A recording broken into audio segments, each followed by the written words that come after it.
And that is the reality of redemption. Amen. We said last Sunday about redemption meaning to get back. God got back what was already his. So in the midst of everything there is, you from Philadelphia, within the sound of my voice, will know that there ain't but one reality in all your life. Not the time of you're going to celebrate when you pay off the car, pay off the house. Not the time when you going to get it straight or catch the lottery. The only reality that we really need to be concerned about is this year, him. And this year, him, and this year, him, and this year, him, and that there, and that there, the cross.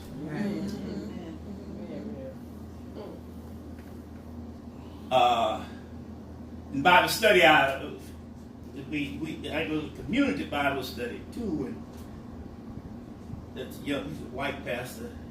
That man is so loving. God, that's a loving man. And his wife is too. His wife is black, but they're just some loving people. And it's a community Bible study, and we have other pastors and other ministers there.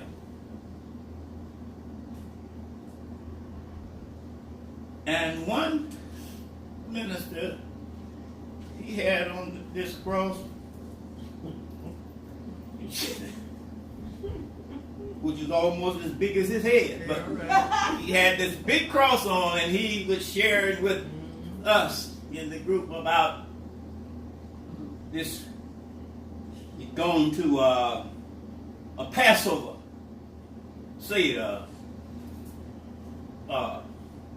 last week.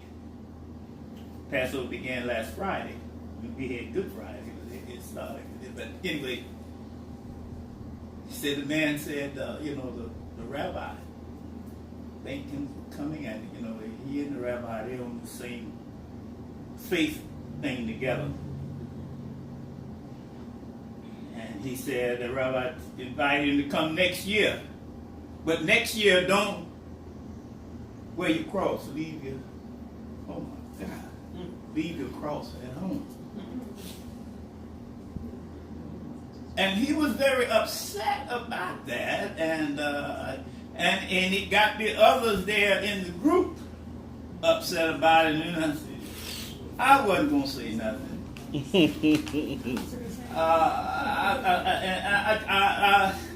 Because I don't. I just sit and I observe and I listen. But then it involved the cross. And it was so evident, no minister, pastor, the reality of the redemption had become his selah.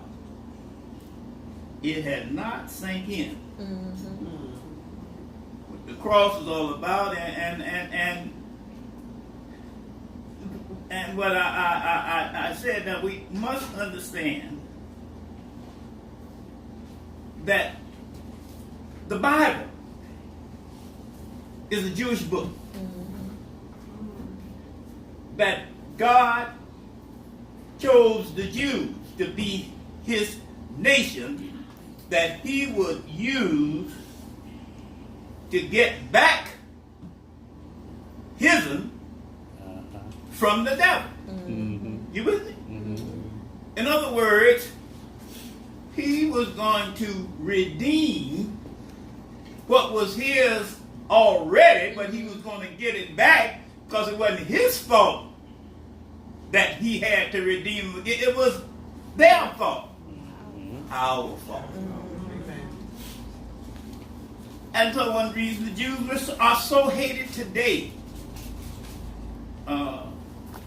is because of them being God's choice. But what he just hastened to say, said to him, and I had to say it to the group because I couldn't go out there and leave there with that on my mind, and I believe I need to say something. So I said to him, I said, now the Bible is a Jewish book. Any kind of way you look at it, ain't but one writer in the Bible who wasn't a Jew. That was Dr. Luke. Dr. Luke was the only Gentile in the Bible.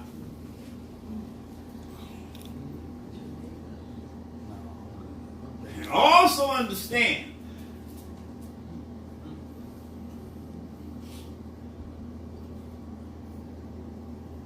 that this book, being a Jewish book, and God having selected the Jews, and the Jews didn't just start catching hell with Hitler. Mm-hmm. The Jews called them what we call the Crusaders. Mm-hmm. Crusaders were Gentiles who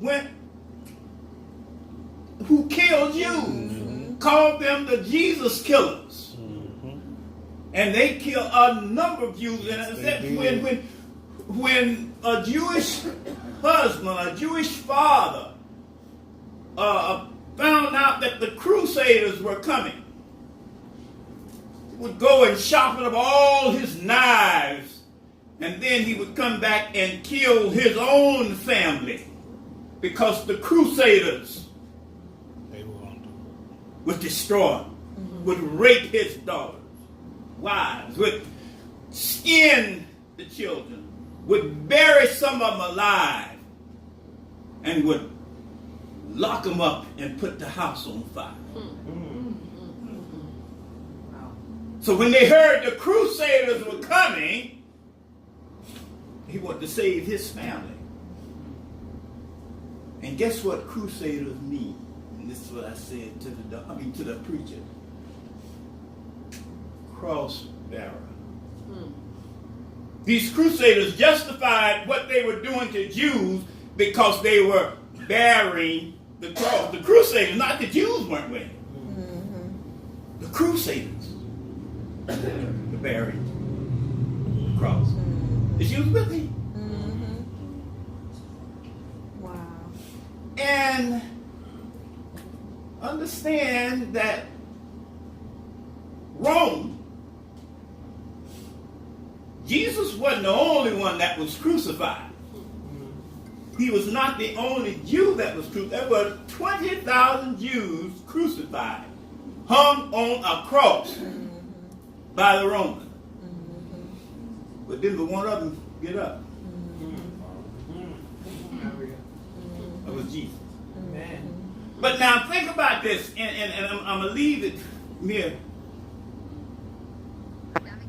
If you were a Jew, or look at our history and we see, what's the lady name that sang Billie Holiday? So black men hanging from trees, and she said, strange fruit. Can you imagine Jews with 20,000 members of their families and what have you, having been crucified, and Jesus, and we know how crucifixion was about, what it was all about, because you had to carry your own cross. And here, Jews identifying the cross with the death of 20,000 members of their family. Don't you think there is a sense of justification why they feel that way about the cross? Hello? Yes. You would feel the same way if they lynched somebody in your family. I don't know. I can't go as far back. But I didn't have to see them lynch somebody because there was some living lynching and they were doing that to me and a lot of us. Amen. Amen. But I'm not here to get you upset, but I wanted to, in a compassionate way, get the minister to understand why Jews felt the way they did about, and you're not talking about the Christian Jews, the ones who believe in Jesus. We're still talking about the ones who don't believe in Jesus. So this is why they ask you when you come back for Passover, don't whip, because we don't want to be reminded. Is anything wrong with that? No. Is anything wrong with people who still looking for the Messiah, not to understand he done been here and getting ready to come back again? And so, rather than getting upset about it, you need to go next year. Without your cross. Without your cross. Because see this cross, this one right here, it fell. But this cross that just came loose ain't got nothing to do with the love of this cross in my heart that you can't see. So that's why you need to go back. And even, I don't know if he called it the Passover, but we so much alike, so much kinship when it comes to the Passover. You know, we're all a part of it, but all of it's about redemption. God. Amen. I've used quickly Tiger Woods. Won the thing, and they showed things all over the country. Different headlines, and what was common to a lot of headlines was one word: redemption. All that he has suffered, all he went through, everything, but guess what? He's been redeemed. All right. And he went right on, and God just tickled me how he deals in specificity. The first time he won that thing, he went up there and grabbed his daddy. After his redemption, he went up there and grabbed his son. Ain't that something? Yeah. God, he just tickles me how specific he is. He don't want you to just don't remember that. He gave you a picture. You might not have understood the first one, but it came back to you when you saw the second one, because it was after Tiger Woods had been redeemed. And it's the same way with me and you. See? You've been redeemed. God wants you to know that. And as we said, don't you ever think that you can solve or fix your personal problem. Because you can't. Amen, brother. And the key is, like we said, you can fix a car. Had mine fixed. Boy, that thing cost. Let's ride in the rain. You can fix things, but we have to be redeemed. Stop thinking you can fix them, and stop thinking you can't be redeemed.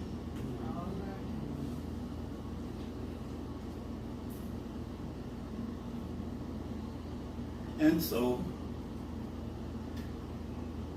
you must carry around with you a constant knowledge of your redemption. It's basic too. An understanding of your Christian life. I don't care how much we do or achieve in life or what have you. It ain't about nothing if you can't see it in the light of redemption. Now, what Jesus had done in redeeming us, and we understand the reality of that redemption, like Aaron preaches about how he suffered, how he was scourged all night long, and even carrying his heavy cross. The Jews got a homeboy to help him with the cross. That's all a part of understanding the reality of your redemption. Don't you know that him who redeemed you, you can't expect not to experience some of the stuff that he went through as a result to redeem me and you? And when you can understand, that is, you're in Christ and you understand it, and there's that reality that is always yours in the midst of the stuff that happens to you. Don't you start to figure out, I did something for this to happen. Well, Jesus didn't do nothing. And it happened. So what's so special about you? But what he did, he went through this redemption process to make me and you aware of the reality of that redemption. And when you understand the reality of the redemption and everything you're going through, lets you know how you can rest. All right. That's what it was about. So you could rest in his redemption. Yes. Again, he said the women here in our scripture, and he said, told them, tell the homeless to meet in Galilee. Like I told them. But after all this has happened and they had been redeemed, they were doing anything but resting in it. They were scared as hell to go back to Jerusalem or Galilee. Because we hung out With Jesus. with Jesus. I know they're going to be out there looking for us. Yeah. But, and then they say, well, we don't want to hear them from the women, you know how they lie. They word ain't good. That ain't resting in redemption. You got to first know, in order to rest in redemption, you got to first experience the reality of redemption. And here, who's Jesus? And I know he cussed, he shook his head.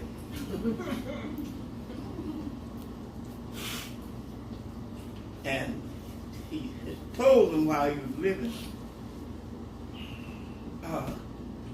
come to me, all you that labor and heavy laden, and I will Give you rest. give you rest. So here we are in this Lenten season, and now we're in the Easter tide, where you, myself, are all being challenged to rest in his redemption. Mm-hmm. Now I don't mean, woo!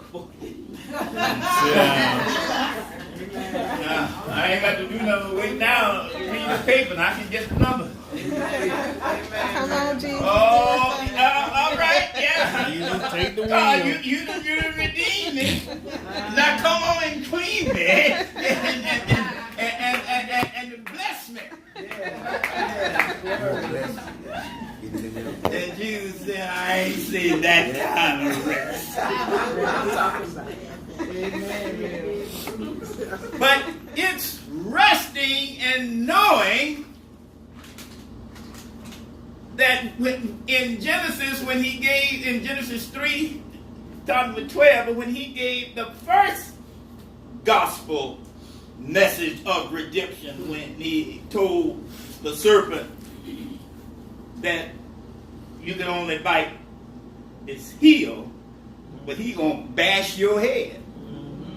Bashing your head means you are going to be killed by him. But you can't kill him. All the stuff that me and you go through, the redemption says it can only hit us on our heels. And last time I checked, you can't die from being killed, hit on the heel. But oh boy, I look at enough TV, Francis, that say something called blunt force trauma. That means they done knock you somewhere on your head. And that means you is dead. but we find here, until you go even further back in Genesis when he said, let us make man in our image. But now, let me say with 2 tenses in the Hebrew. I ain't going to go give you no Hebrew lesson. But it was let us make man in our image. Now, that's going to be my key to get you to understand what it is to rest in his redemption. When he said, let us make man in our image, guess who's included in the hour? Yes, we say Father, Son, and Holy Ghost, the Trinity, but guess what? You were included in that because Jesus is the Lamb slain from the foundation of the world. And before I was redeemed 2,000 years ago on the cross, I was redeemed before the foundation of the world because the Lamb that was slain was already in the mind of God. And when he said, let us make man in our image, you was in that part of the hour.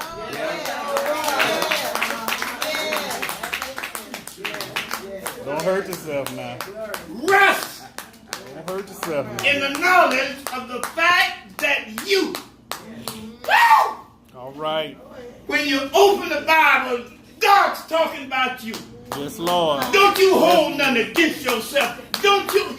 All God wants you to do, Jesus wants you to do is to bring him your sin, but forgive yourself. Yeah. All right.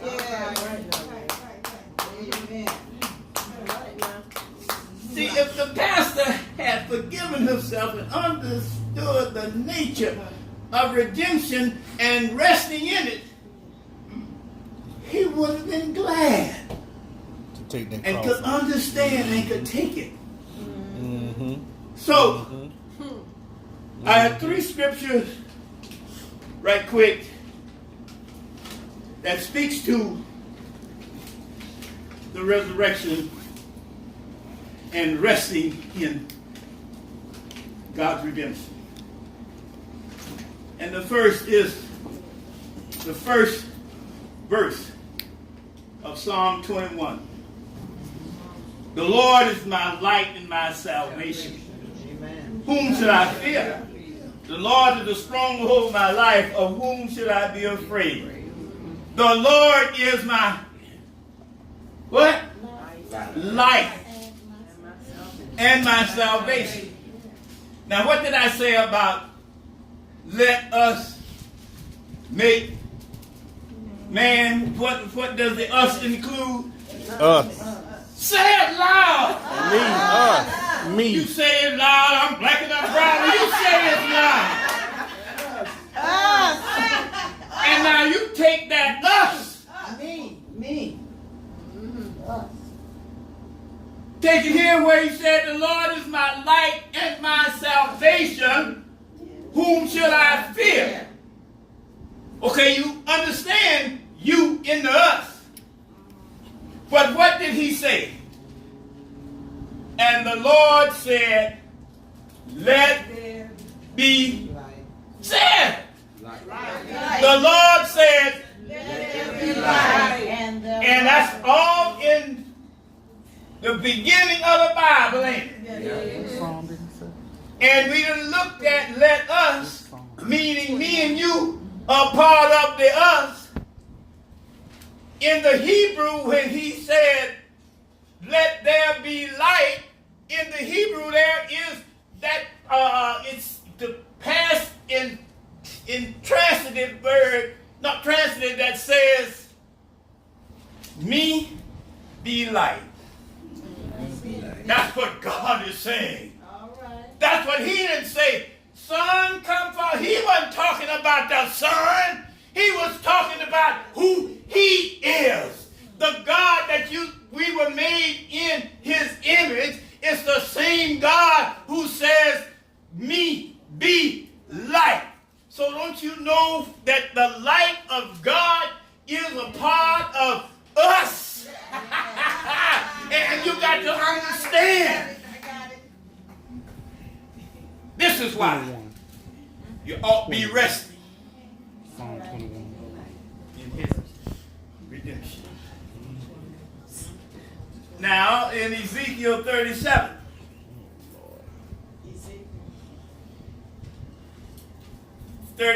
and verse 9. This is when the Lord was there in the valley of dry bones. Now this is for New Philadelphia here. And I chose this one because this is the month of April, the number 4. And what 4 does say to us, just that we get north, east, south, and west, that's how we spell news, right? That this is about us as the New Philadelphia family. He said to me, prophesy to the breath, prophecy, Son of man, say to it, this is what the Lord God says. Breathe, breath come from the 4 winds and breathe into these slain so that they may live. You know, when Adam was in that garden, he was first in the garden, just lying there. Made up.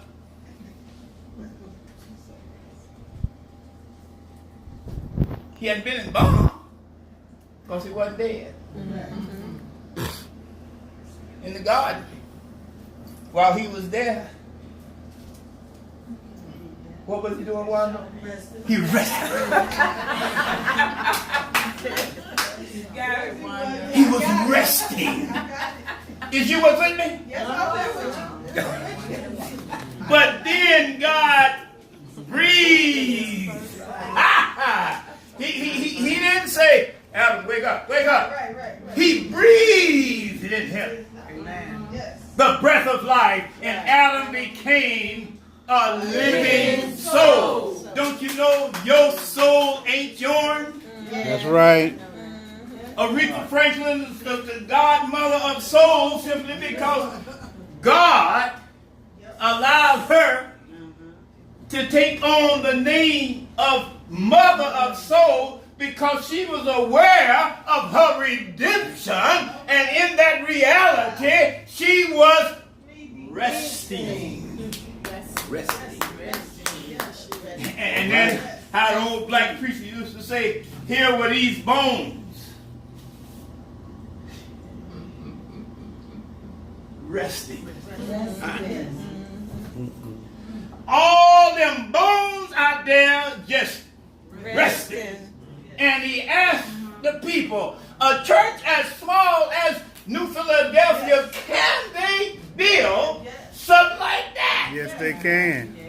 And then Yes, he we said, prophesy to these bones. And God began to speak to them bones. And the old black preacher used to say, and when God started speaking, just like he did his breathing way back in that garden, when Adam was resting, just as these bones were resting in his redemption, he said the toe bone looked to the ankle bone, and the ankle bone hooked up with the knee bone by way of the shin bone, and then the ankle bone and the knee bone went to the thigh bone and hooked up at the hip bone, and then when the hip bone got enough of it, went to the back and the stomach bone, and when the stomach bone went to the neck and says, look up and live, and the neck told the ears and the eyes and the head that it's time to lay down and rest in his redemption, because your soul, his soul, has drawn nigh, and you can rest.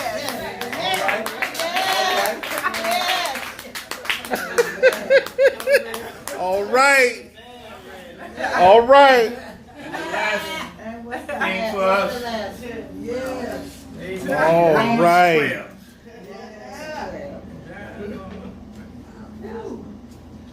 Amen. Verse 9 and 10. The one evidence that you are resting in his redemption is when you see that love, it must be without hypocrisy. Detest evil, claim what is good, show family affection. What you were saying, Annette? Show family affection to one another with brotherly love.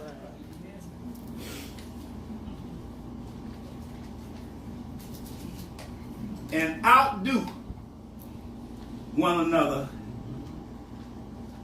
in showing honor. Do not lack diligence, be fervent in spirit, serve the Lord, rejoice in hope, be patient in affliction, be persistent in prayer. The evidence that you're resting in his redemption is God is saying to you,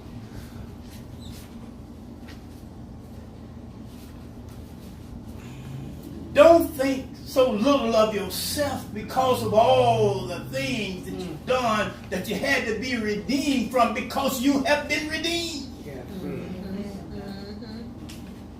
So don't think little of yourself, but think more of others. And that has to be about the business of the world. Amen. Now, love is the evidence that you're resting in his redemption.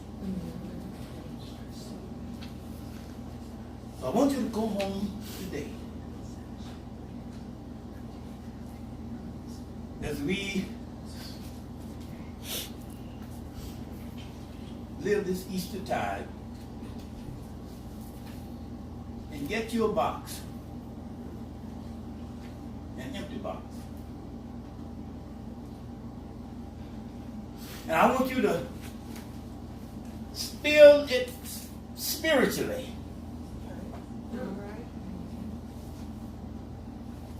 For all the mistakes you made. All the money you messed up.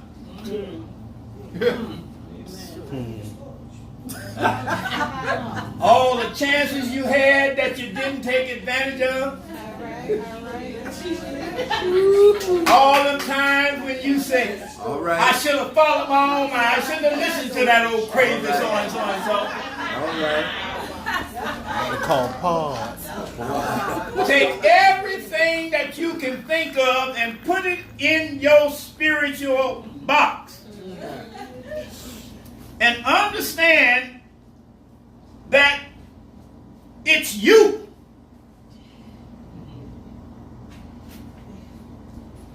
Putting it in the box. But don't you get in the box and rest in it.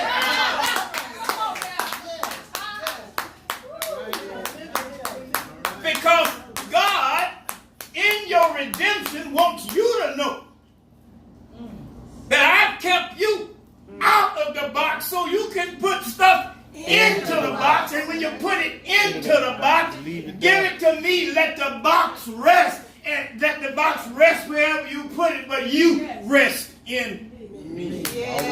All right. All right. And so it is. So it is. It ain't no good to understand the reality of your redemption if you ain't resting in it. Amen. Amen. Amen. Like we say, it's just like we said last week. It's just like you buying, giving out of gas. Then getting some gas, filling the car up. And then you go around and try to push it. The hell, you just put gas in there, got me started driving.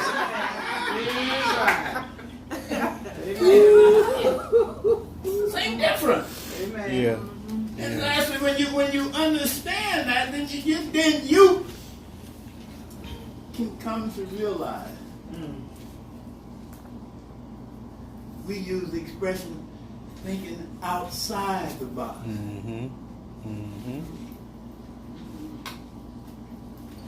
Be careful. You can think outside the box and still be in it. All right. All right. But this involves a physical being outside, a spiritual being outside of the box, because all that stuff you done put in it, you resting from it. Right.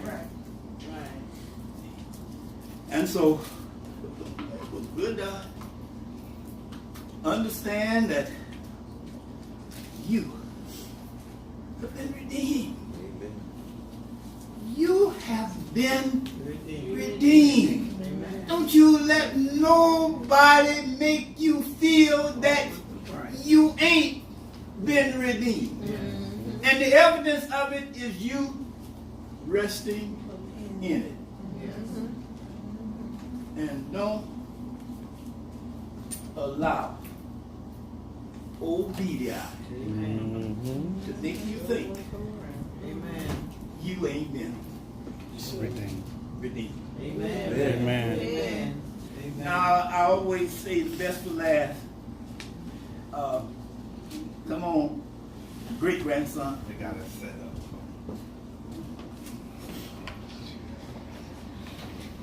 Well, can I ask you one thing? That first scripture was Psalms what? It's 27:1. 27. Psalm 27:1. And you get on down in there, it say, even if my mama and my daddy ain't resting in redemption, God said, I got a place for you to rest in me. Amen. Amen. Amen. Huh? Amen. Stand up. Oh, yeah. That's it. That's it.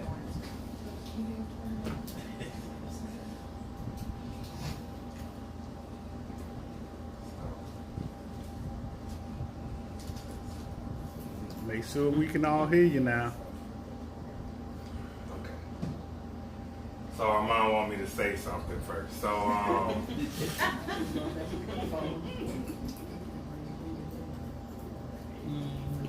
really, I'm really just proud of my mom. Amen. And we had to change his school in the middle of the year, and he got with a school and a teacher that really believes in him Amen. about as much as we believe in him. and that confidence has really started to penetrate our mind.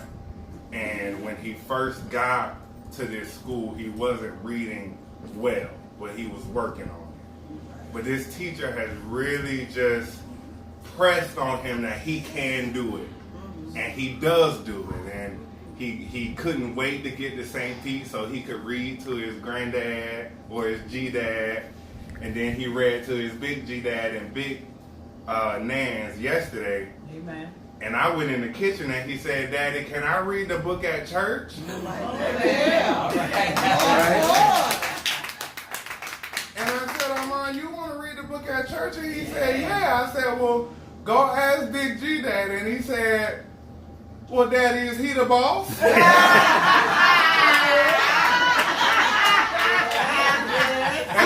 And I said, "Well, kinda." So now, Armand is going to read for you All right. his book that he's been working on all over spring break. All right. And I'm going to move out of the way because I want to see this too. You ready? All right. Big loud voice, all right? Real loud. Big loud voice. You got So it. we can hear you. You got it. Amen. Sunshine, moonshine. Very good. Sunshine on the mountains, sunshine on the sea. Sunshine on my pillow and say, wake up to me. All right. Sunshine on a seashell, sunshine on a rock. All right. Sunshine on a crab and on a sea.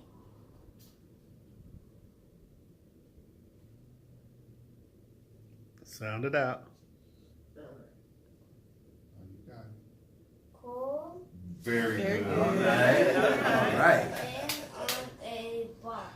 Because Sunshine on the lighthouse. Sunshine on a seal. All right.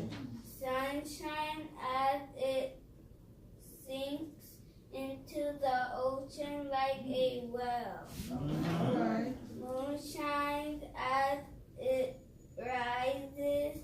Moonshine as I yawn. All right. Moonshine as I try to catch the fireflies on the lawn. Moonshine on the houses. Moonshine on the cars. All right. Moonshine like a nightlight up among the stars. All right. Moonshine on the mountains. Moonshine on the sea. Moonshine on my pillow and said good night to me.